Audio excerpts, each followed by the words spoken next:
Molweni nonke bazalwane egama likaJesu waseNazaretha. Umfundisi ubathanda cwasi ke lona nsindise kwizona zam zixolelwe izulu ke likhaya lam ngegama likaYesu. Namhlanje ke sinombuzo wethu from usisi othi ke ungisisi fezeka. So ke sidlale ke umbuzo wakhe sive ukuthi uthini na, then ke ndizise lo mpendulo leyo, hoping that ngokuncedakala kwakhe kuzoncedakala nawe.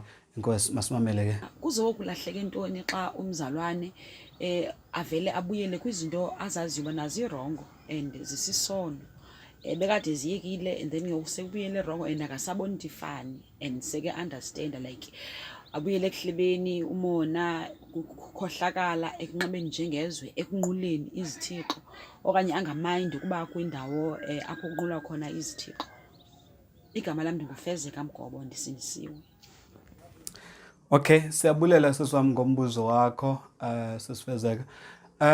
Ndingaphendula ndithi kanje, apha entsindisweni ndize ndafundiswa mna nguMoya Oyingcwele ukuthi ke kuneentsika zensindiso okanye into emi ngazo insindiso lena yomntu ngamnye, okanye izinto okanye amasiko afuneka umntu ongumzalwane awalandele.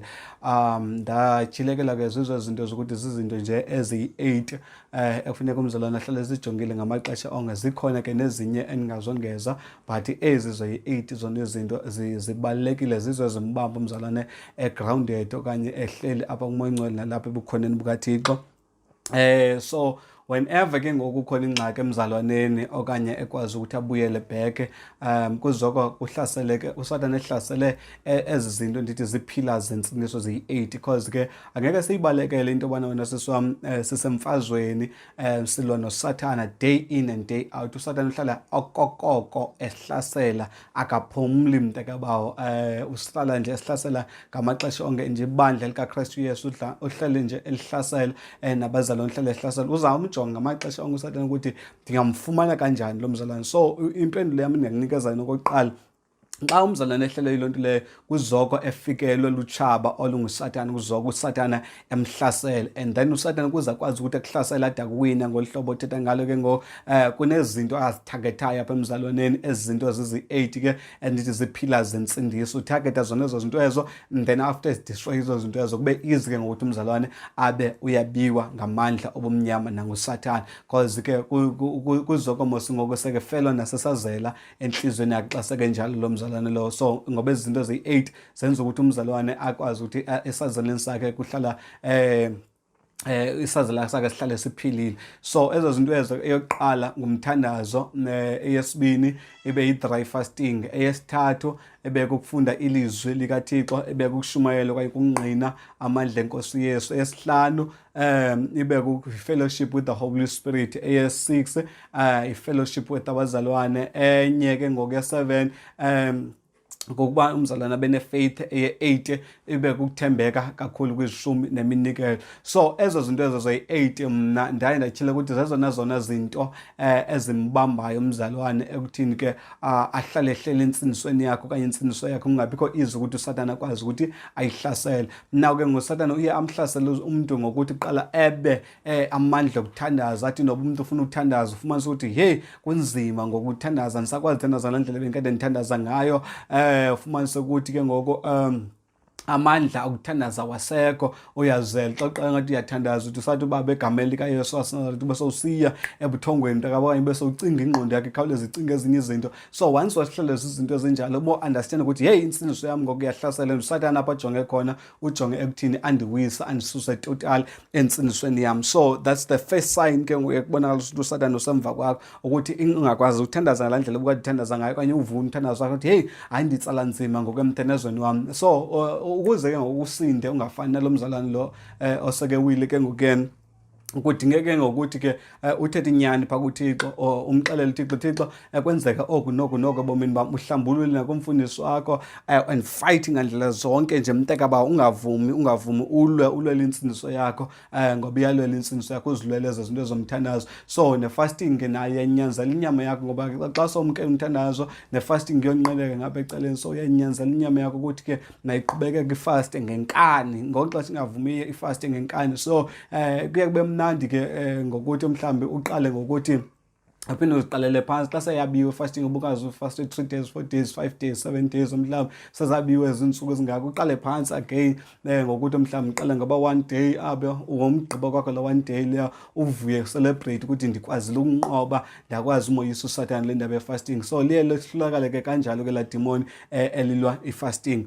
And then ke ngoku nasekufundeni izwi ke ngokunjalo phinde uqale nje phansi ngokuthi uphinde uzinyanzele uzifostele because imfazwe lesikuyo bazalwane. Incwadi yamaGalati chapter number 5 phaka kuverse 19 ukwehla ke phaka kanye verse 16 maniphazama iyachaza nje phaka ukuthi ke kukho inyama echasene nomoya okanye there is a fight ekhoyo between inyama nomoya. So inyama yona ayizifune izinto zakwaThixo iyalo okanye uSathane ungena ngayo kuze abe uyazilwa izinto zakwamoya. So you need to fight ukuthi ingenzeki lonto leyo ukuthi ilizwi likaThixo libe liyabiwa enhliziyweni yakho. Yeah, so same applies to ezinye izinto ezisende zibaluleke ngo uyazifostela ukuthi uhambe uyoshumayela uvangele ushumayele ungqinela abantu amandla kaYesu ukuthi nawe ukuzicingela ukuthi uYesu ukuthathephi. So ezazinto ezaziyakuvuselela ukuthi uyazi ukuthi hayi man sendihamba indlela ende ezifoba ngoku ndingabe ndiyawa. So umzalwane xa esekefikele kwixesha loba awe ke ngokuzoke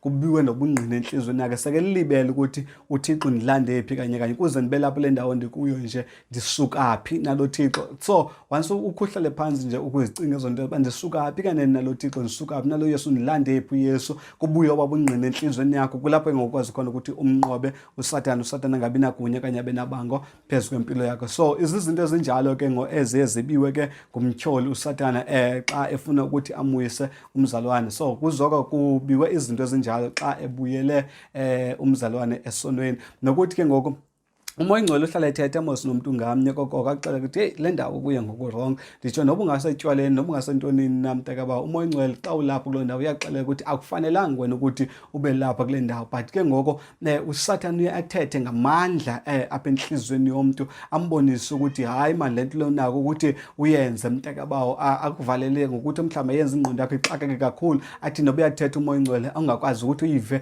ivoice kamoya ingcwele noba uyayiva uve uyicishilele uyicinezele phansi because sikuba umoya ingcwele akathethi ngixesha lo mzalwane enza zonke izinto ezenzayo zirongo uzoke ethetha umoya ingcwele but ke uyasicishilele isazela sakhe uyayicishilele le nto uthetha umoya ingcwele engqondweni yakhe. Umoya ingcwele ke uzisa nabanye abantu ndisho nasetywaleni ntakaba uyamxelela umntu noyasetywaleni ukuthi hayi bo mzalwane walapha nawe bengafani ukuthi ulapha wena yabo. So izinto ezinjalo ke ngokezo umoya ingcwele ayazisebenzisa for ukuthi umzalwane ambuyisele kuye ke so kuzoka kubiwe ezo zinto zinjalo xa umzalwane ethe wabelwa insindiso yakhe okanye wazibhaqa ngoku sekusenzeka lento obalisa ngayo. So same applies to nokuya enkonzweni. La nto le iqala kancinci mos ukuthi ngosuku wanqena uye enkonzweni ngase ungayi namhlanje enkonzweni kanti ke lo xesha kuzobiwa ubuwena bakho uzobiwa insindiso yakho uzobiwa ukuthi ukwazi uhlangana nabazalwane. Xa songasebele izinto ezinjalo ke ngoku awuzoba nayo nefaith ukuthi ndinganako ukuthi ndiphume kule meko endikuyo ndingabi sabi le nto uSathane afuna ukuthi ndibe yiyo. So ziplans zikaSathane zonke ezo ezenzeka empilweni lomzalwane lo uyahlaselwa nguSathane onye uhlaselwe ngamandla owomnyama and uSathane kamntakabawo xa ekuhlaselayo unendlela ngendlela akuhlasela ngazo.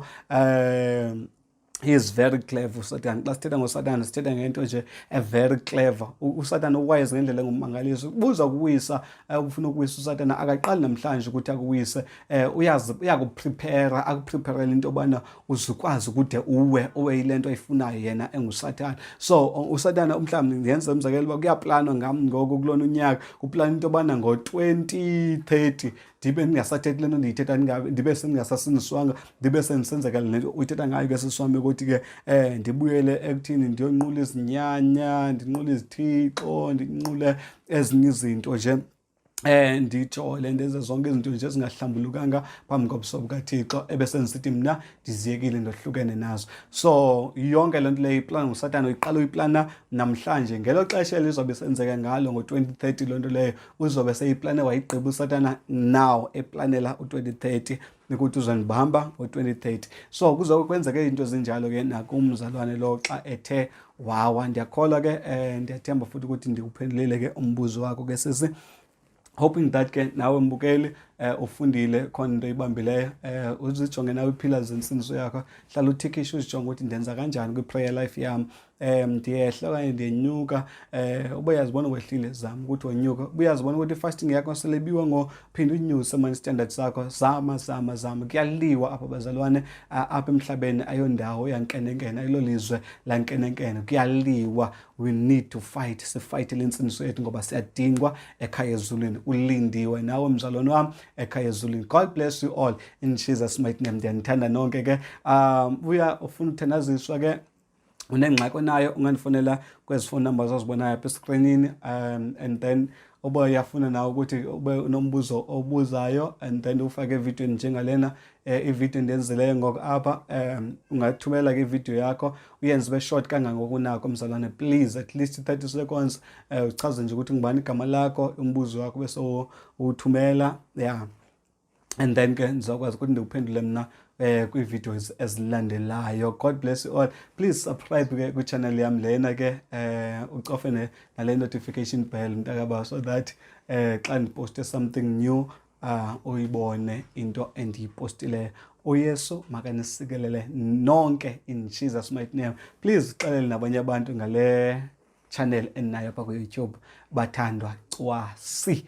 God bless you all in Jesus name. See you when you see you again in Jesus name. Amen.